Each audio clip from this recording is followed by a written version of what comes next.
Welcome to the Man Cave Podcast with Dan Casper. What's up, everybody? Welcome to this episode of the Man Cave Podcast, brought to you by our good friends from Hy-Vee and Toyson Ford. And don't forget to check out the Sway Cave, that residence branding company, Sway Cave. Get that link in the podcast description. We're going to talk some Brewers in the second half of this episode, as we are now entering the final week of the regular season in Major League Baseball. That's coming at you, but you know where we're going to lead things off on this episode. We're going to talk a little football. Packers 30-14 victory over the Tennessee Titans. Packers putting up 17 points in the first quarter, scoring in every quarter. Malik Willis, 13 of 19 for 202 yards, one touchdown, finished with a quarterback rating of a 120.9. Also led the team in rushing, 6 carries for 73 yards. Packers overall, 37 carries for a $188, 188 yards on the ground, going up against the Tennessee Titans. 5.1 average. 5.1 average per carry there. Let's start off with the offense, and we're going to get to the defensive side here, because obviously a lot to talk about on the defensive side here. But, I mean, again, I think that's another tip of the cap. To Matt LaFleur and the offense. This was, rewind it a bit. The concern I had, or maybe the question I had that made me a little bit nervous heading into this game on Sunday was Green Bay going to lose that element of surprise that they had against the Colts in week 2? That, okay, we knew that they wanted to run the ball, but what else? Like, how were they going to run the ball? Were they just going to straight up line up, I formation, power football, and just go at it? Well, Matt LaFleur opened up some bag of tricks, right? So now you put that all on film. You couldn't really come out and do the exact same thing that you did with the Colts. You couldn't. So what do? They started off the game by making a couple big throws. Obviously, the big throw to Jane Reed was a lot of yards after catch, but you had the big throw to Christian Watson and such. So Malik Willis threw the deep ball a little bit more in this one, kind of keeping it a little bit more honest. So you add in that little bit of a wrinkle there. And Malik Willis, Matt LaFleur deserves a ton of credit. The offensive line deserves a ton of credit. The receivers deserve a ton of credit. Malik Willis deserves some credit, though, too. Malik Willis deserves a lot of credit for this. I know a lot of us have been, praising Matt LaFleur and such, but Malik Willis going out there and playing efficient, effective, solid football, you got to tip your cap to him, too. And we saw what I think yesterday was the game that when Malik Willis, we go back to a couple years ago when he was coming through the draft process. The positives with him were good arm strength, mobile, athletic. We saw that on display yesterday. That game yesterday was easily, and I know there's not a big sample size for it, but that was easily Malik Willis' best game of his career, and it displayed the positive attributes that he has that was highlighted throughout the draft process. That's the quarterback that people who were very high on Malik Willis in the draft process, what we saw yesterday from Malik Willis was exactly why they were high. Showed off his arm strength, but showed off his ability to use his legs and be kind of a running quarterback. It kind of felt weird, for how many years as a Packers fan, when you're going up against mobile quarterbacks and you're getting gashed all over the place. It's kind of nice to be on the opposite side of that for once, got to say. But, I mean, Christian Watson with a couple big catches, ended up finishing with 67 yards. Jane Reed, doing his thing over there too. But Emmanuel Wilson, what a change of pace type of back he is. Jacobs, 14 carries, still the main guy there, 43 yards.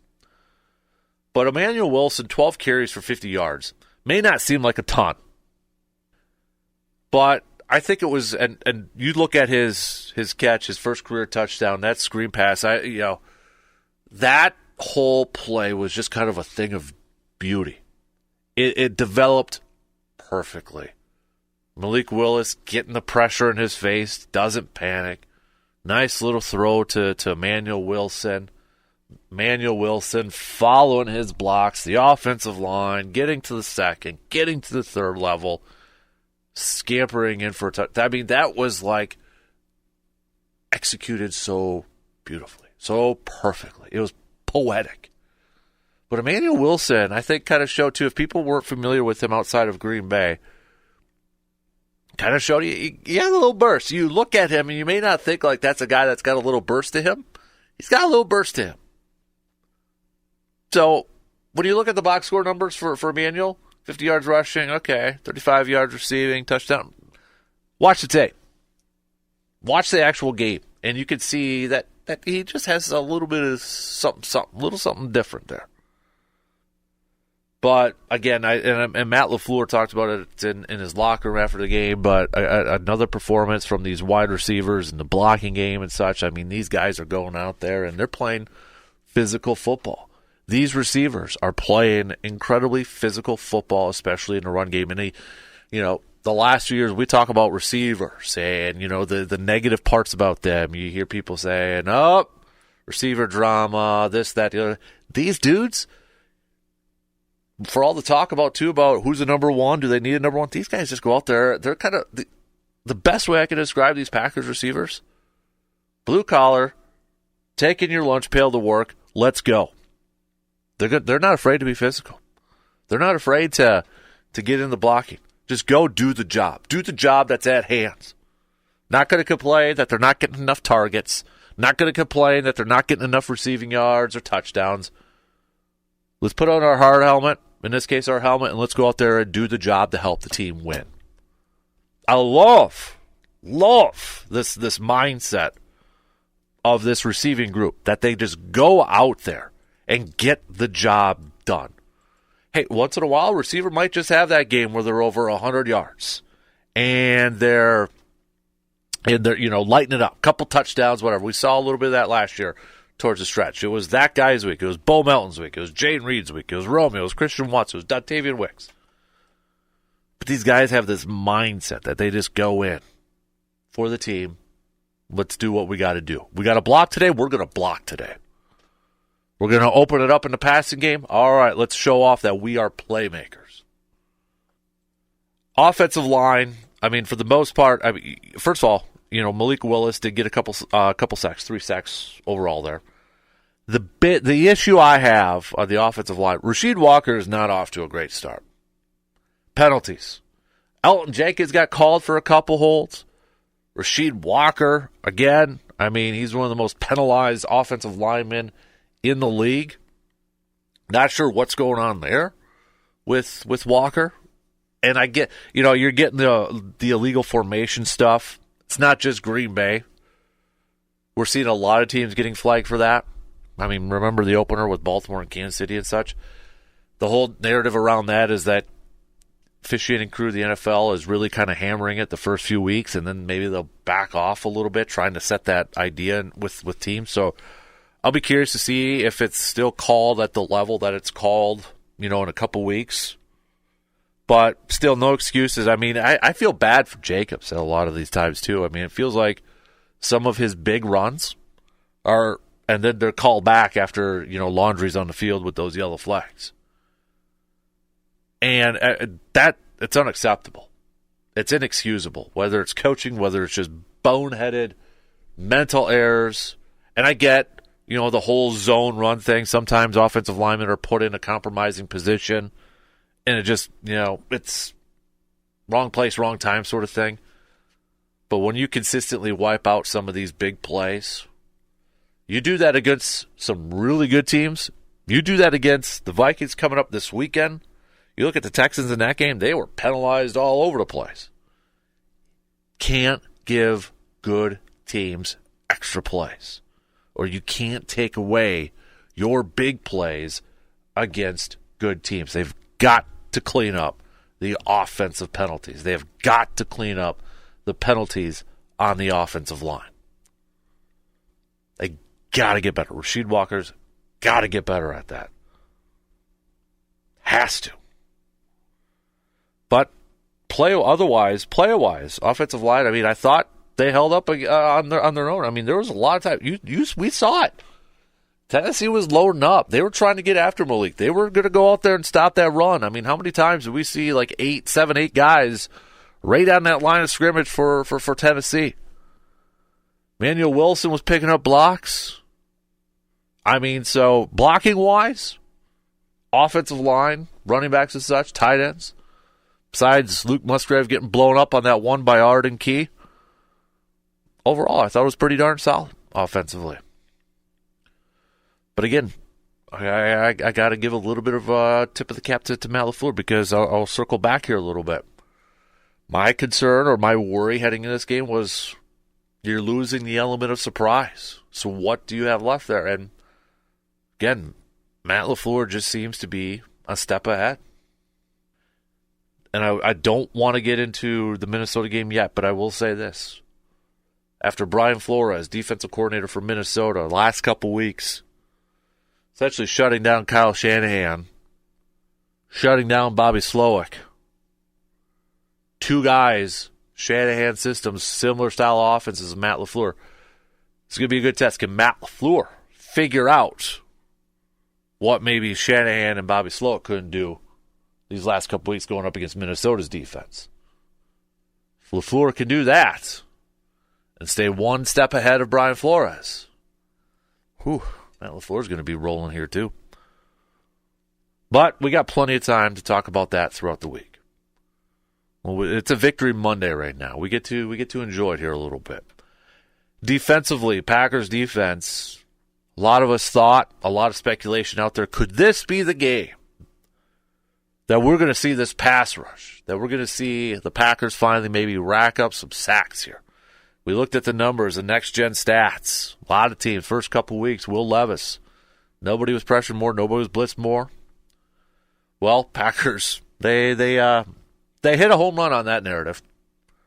8 total sacks from the Packers yesterday. Kingsley, Enagbare, 1.5. Preston, 2. Devontae Wyatt's got 3 sacks so far this season. Had 2 yesterday. Lucas Van Ness with a sack. Isaiah McDuffie and Quay Walker getting charged or credited with a half sack each. Edrin Cooper also getting credited with a half sack on there too. But yeah, eight sacks. And not only that, of getting after Will Levis, Tony Pollard, 6 carries. Tennessee only ran the ball 11 times yesterday. Tony Pollard, 6 carries, 14 yards. Will Levis, 3 carries, 12 yards. Spears, 2 carries, 7 yards. Not allowing, well, first of all, Tennessee didn't run the football a whole lot, but really not allowing Tony Pollard in the running game to get going here either. So up front, those guys, I thought did a fantastic job. Secondary, I mean, DeAndre Hopkins was kind of looking like a little bit of the younger version of DeAndre Hopkins there. I mean, that touchdown catch against Aaron Stokes, that was just a grown man play. I mean, good throw by Will Levis. That was just a grown man play by DeAndre Hopkins there. But their big play guy, Calvin Ridley, who was coming off of a pretty solid game against the Jets the week prior. 1 catch. Only 3 targets. You didn't hear his name until he finally caught a ball late in the game yesterday. So credit to the secondary for essentially taking him out of the game. Taking out perhaps their biggest passing game threats. It was fantastic. Xavier McKinney with another interception at the end to keep his streak going of a pick in the first 3 games. And then Jair reading the play perfectly to get that pick 6 that it kind of felt like after that, it was almost like, oh yeah, this is going to be a day now. It was going to be a day now. The one of the things that, though, if I got to pick a negative thing, if I got to pick a questionable thing, I got to go with some of the linebacking play. It sure seemed like, and I know it was a little bit of a zone, but it sure seemed like what the Titans really wanted to go after was Quay Walker in coverage, was to go after these linebackers in coverage. I mean, credit to Tennessee and Callahan for exploiting that and attacking it. But, I mean, earlier on in the game, it seemed like Tyler Boyd was going to maybe have himself a game, and Tyler Boyd only finished with 3 catches for 33 yards. But when Tyler Boyd was making those catches, who was on it? It was Quay Walker. Or it was Quay Walker's zone. So that to me was like, okay, they're going to attack this today. They're going to go after that in the passing game. So that's the one thing, and I got to imagine other teams are going to look at this on film, and maybe O'Connell with Minnesota is going to look at it on film and like, okay, how can we maybe take it up a notch here? And that's something Green Bay's got to fix, and they got to adjust, and they got to get better at. But overall, defensively, I mean, I think you got to tip your cap to a lot of guys here. The fact that they've already got the same amount of, was it the same amount, or did they pass it out? Eight total turnovers, 7 interceptions compared to last year's. I mean, they've already matched that. Come on now, and I think you're seeing an improved secondary play. But look who your defensive coordinator is. He's a secondary coach. He's a defensive backs coach. Shouldn't be that big of a surprise that one of the biggest improvements is the secondary. Now, you've also gotten a lot of talent in there. Xavier McKinney is such a huge upgrade at that safety position compared to what the safety group was last year. But Eric Stokes, I think, is having a solid year. No Carrington Valentine in this game. Haven't really been hearing Keyshawn Nixon's name a whole lot, which is not a bad thing. Kind of means he's doing a pretty darn good job. So, impressions on the defense overall after a first week where it seemed like there were some miscommunications, line up wrong in some cases and that. Last couple weeks, it's been a nice bounce back performance the last couple weeks here for this defense. There's no question about it. You can argue about the talent of offenses that they've gone up against and such, but you only have to you could only play who's on the schedule. And kind of an interesting nuggets that's out there. The 3 quarterbacks. So through the first 3 weeks as of today, most turnovers this season. Okay, the top 3: Will Levis, Anthony Richardson, Jalen Hurts.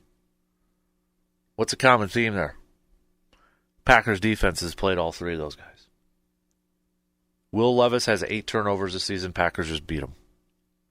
Anthony Richardson in week 2. Jalen Hurts week 1. The top 3 quarterbacks in terms of turnovers, all 3 have gone up against this Packers defense. Don't know if that's a correlation. Don't know if that's a connection per se over there. Thought it was kind of an interesting little number. So if I'm handing out some game balls, or actually everybody does hand out some game balls and such. If I'm going to tip my cap to some people on this from this game, I'm tipping my cap again to Malik Willis. I'm tipping my cap to the defensive front, getting after the quarterback. Those formations that we talked about last week where Halfley throws out the defensive ends, essentially, is taking out defensive tackles on obvious third down passing situations. He takes out the D tackles and just loads up on his defensive ends of Van Ness and Gary and Preston and Enoch Barre, and then he'll blitz like a Quay Walker or a Cooper, just going after the quarterback there. They got home a couple times yesterday. So I got to tip my cap to the front, the defensive front, those lines, and in the secondary too. I got to tip my cap to them. And I'm going to tip my cap to the receivers. I just feel like I am so impressed with this receiving group. It just seems like they are such a selfless group. I mean, the receivers, there's receivers that, we'll tag them as, drama.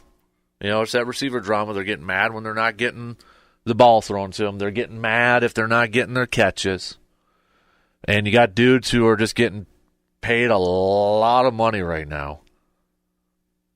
You don't really hear anything about this group. And I know they're still young, and maybe they don't have that they don't have the resume of some of those receivers where they can go out there and demand the ball and demand, to be the focal point of the offense. None of these receivers have that, but this group is just such a selfless group that they'll just go out there and do the job to get the W. I love this group. This is one of my favorite groups on this team, perhaps maybe my favorite group, just because they're willing to do the dirty work. Don't block, don't get the rock. I love that mindset. So if I got to tip my cap to a few people, it's, again, you tip it to Malik, you tip it to Matt LaFleur, I tip it to the wide receiving group, and I'm going to tip it to the defensive front of this Packers team. That's where I'm going with it.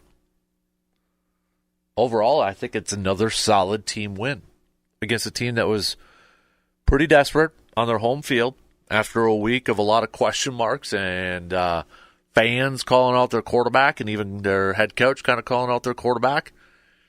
Maybe in some instances that's brewing up to be like a bounce-back win.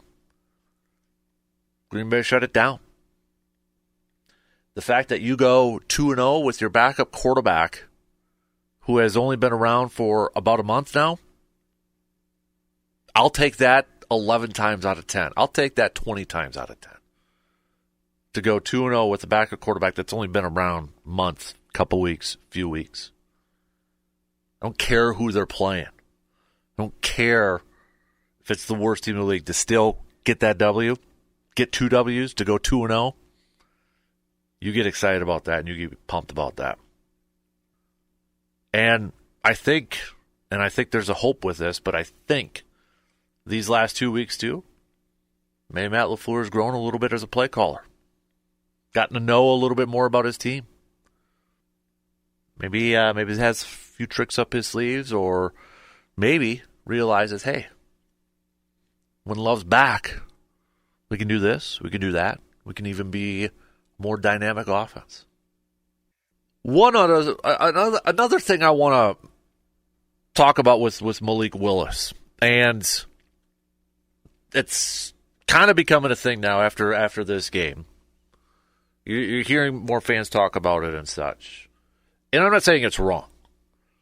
But you're hearing more fans talk about, hey, the way Malik Willis is playing, maybe cash in and get some high picks for next year. Find that team and, you could trade them and maybe get a nice pick in return. I get it. I understand that's where a lot of thought process, because he's not going to, hopefully, Jordan Love's going to be the starter for a while here and for the foreseeable future. I understand the thinking, but at the same point, I'm good. We don't need to trade him. Okay, we don't need to trade him for a pick. If we have a good backup for once in our Packers career, or at least I should say for the first time in a while, I'm good. Okay, I'm not in any hurry to move on from him. I won't even be in a hurry to move on from him in the offseason. Green Bay, if he sticks around and he's the backup for the next few seasons, I'm A-okay with that. I'm tickled as punch with that. I understand the thinking here is like, oh, cash in on a guy that, puts in a couple good games there, quarterback needy team in that. I get it. But at the same time, I'm A-okay with him being our backup for however long it's going to be. If he decides whenever he is a free agent to go test the market and somebody's giving him a big deal, good for him. But if it ends up he's staying in Green Bay for a few years to be the backup, good. I'm good either. I'm good with that. Okay? So I think we just got to take a deep breath, kind of step back from it a little bit with the whole, let's trade him for high picks talk. I'd rather have that backup quarterback that, again, we go back to the beginning of the year, right? It was a question in training camp and before the season started. Is that backup quarterback good enough to win games? Do we have that guy on that roster? Well, 2-0 right now with our backup quarterback, and I think that answer is like, yeah, we're good enough with that dude out there. Quick break. We'll be back with more after these quick words. Get ready for football season with Hy-Vee. Whether you're tailgating at the game or having a party at your home, Hy-Vee has all the essentials you need for game day. From meats to put on the grills to snacks and beverages, including their huge wine and spirits department, Hy-Vee is your tailgating headquarters. And don't forget to check out their sports shop too, where you can get some swag to help cheer on your favorite team, including the local high schools. It's football season. Score a touchdown with all of your football needs with Hy-Vee in Eau Claire. We're getting set for another busy travel season, vacations, taking our kids to all their games and activities, and you need a proper vehicle to get you to where you're going, and safely. That's where Toyson Ford can help you. Toyson Ford will go the extra mile to provide you with compelling options for new and used car shopping. They will gladly work with you on financing no matter what your budget may be. They're committed to giving drivers across the Chippewa Valley the best in customer service. Check them out for yourself. Visit Toyson Ford in Chippewa Falls today and check out their website, toysonford.net. Hey, before we get to some Brewers talk, I've got a new segment that I forgot to do in the first half here because it's related to the Packers here. But this new segment is called I'm Not Saying, But I'm Just Saying. We've all used that phrase before. It's kind of like an overreaction Monday sort of thing. And, well, I'm going to use this. This is my pick here, all right? And I'd love to hear yours, too. I want to get some interaction. So if you hit me up on Twitter or Facebook with your I'm not saying, but I'm just saying, fill in the blanks there. I'd love to hear them, all right? Already got some good ones out there. So, but my I'm not saying, but I'm just saying is, for this week, is I'm not saying that one game will make the difference, but I'm just saying if Matt LaFleur puts up a bunch of points against the Vikings this coming weekend, he is the number one play caller, in my opinion, in the NFC, and the only coach he's behind is Andy Reid.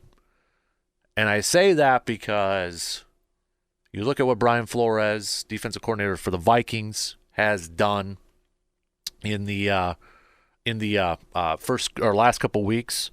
Shut down Kyle Shanahan's offense, shut down Bobby Slowick's offense.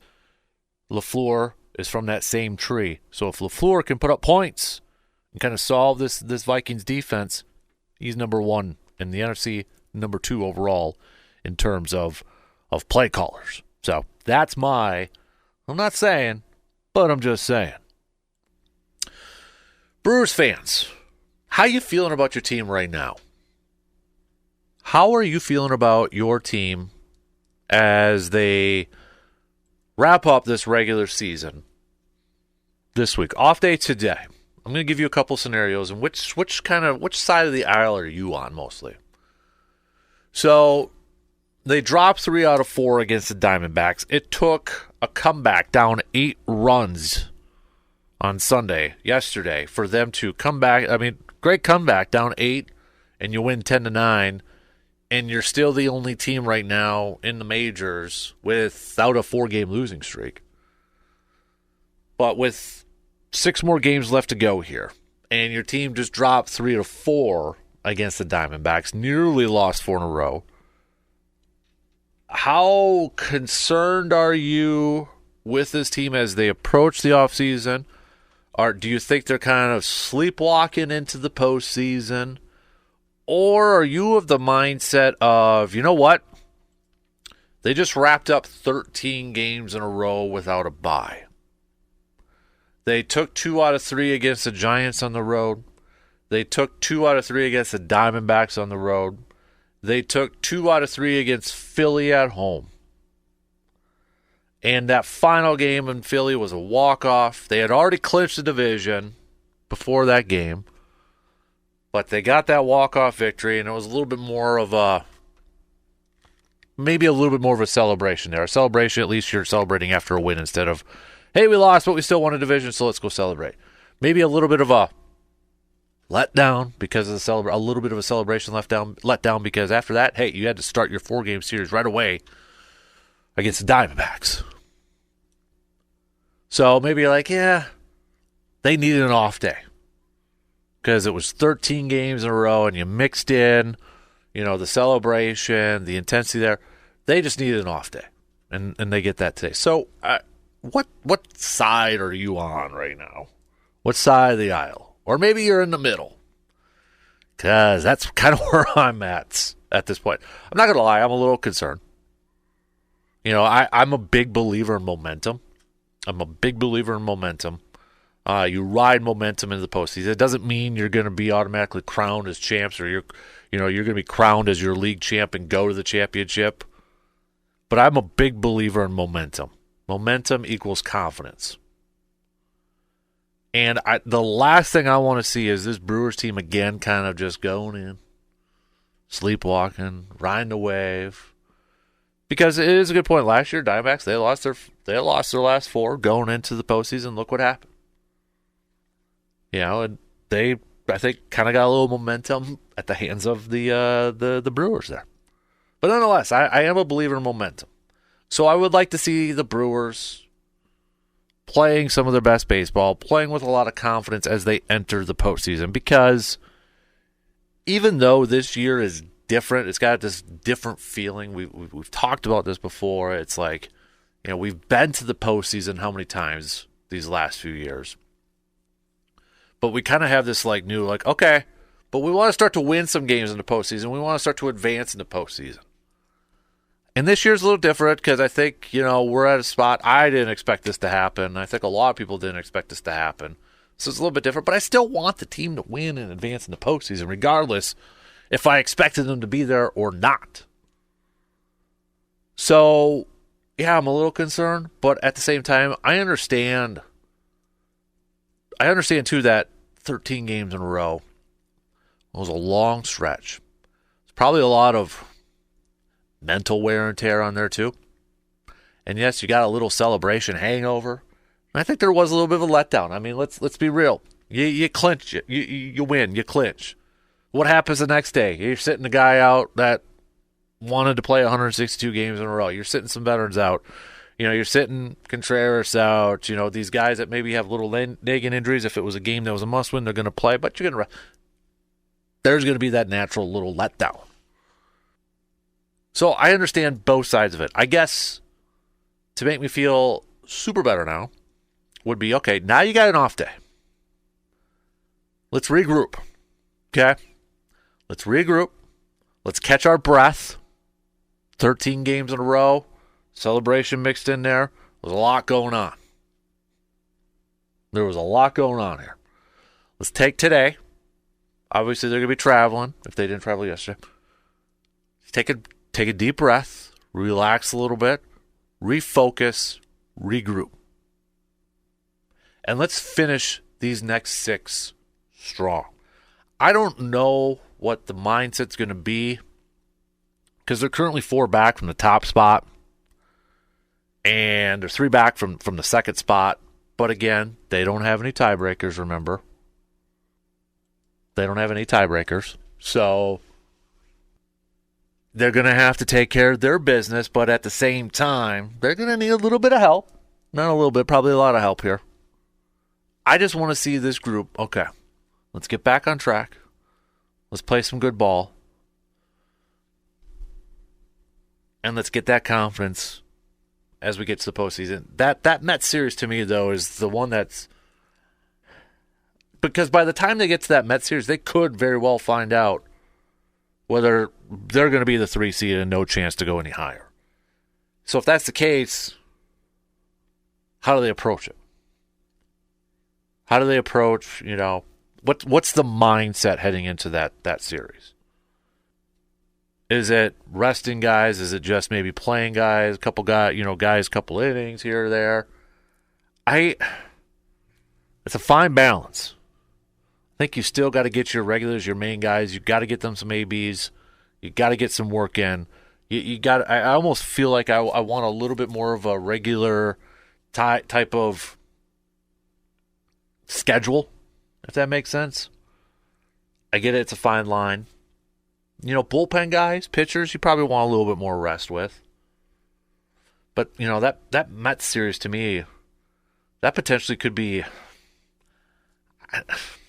I think we're going to know by Friday what the mindset's going to be, how the Brewers finish this off. Mets are going to have more to play for in that series. Let's be real, because they could either finish up as the 5th, maybe the 6th, maybe they're staying in Milwaukee.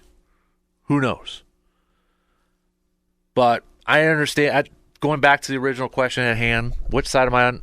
I'm about 50-50. Like, yeah, that Arizona series wasn't great. It was awesome to see them have that grit and come back yesterday. Maybe that's something they could build upon. Or maybe that's the momentum kind of starting up and they're riding it into the postseason that way. I do feel like the first 3 games of this series was a little bit of an emotional letdown and kind of just let their guard down a little bit after, all those other games in a row. And they were playing good baseball right up until this Arizona series. They were playing really good. So I don't want to overreact to just this one series. But I definitely want to see them going into the postseason, not sleepwalking, and just playing some solid ball. All right, peeps, that is going to do it for us on this episode of the Man Cave Podcast, brought to you by our good friends from Hy-Vee and Toyson Ford. Hey, if you got a quick, 10 seconds or so, don't forget to follow and subscribe to the Man Cave Podcast, wherever you listen to your podcasts. Also available on YouTube. And if you haven't done so yet, if you could, give us a 5-star rating and a positive review so others can find the podcast. Until next time, I'm Dan Casper, and I will talk to you on the next episode of the Man Cave Podcast.